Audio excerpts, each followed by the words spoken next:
Hi everyone, here we've got LG K52 and let me show you how to check IMEI and serial number on this device.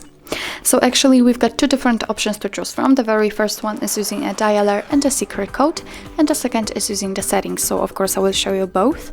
And let's begin with the dialer. So let's open it. Let's go to dial and let me show you the code, which is *#06#. And as you can see by this code, we are provided with both IMEI numbers attached to this device. Tap on the settings. Let's go to the very bottom of the list, tap on the system, tap on about phone.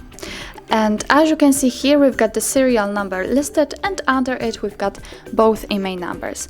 If you cannot find them right here, no worries, you can find the IMEI using the status, which is right here, and here we've got the IMEI numbers, and the serial number will be in the hardware info. Here we've got the serial number. So actually, that's all. This is how to check IMEI and serial number in your LG K52. Thank you so much for watching. I hope that this video was helpful, and if it was, please hit the subscribe button and leave the thumbs up.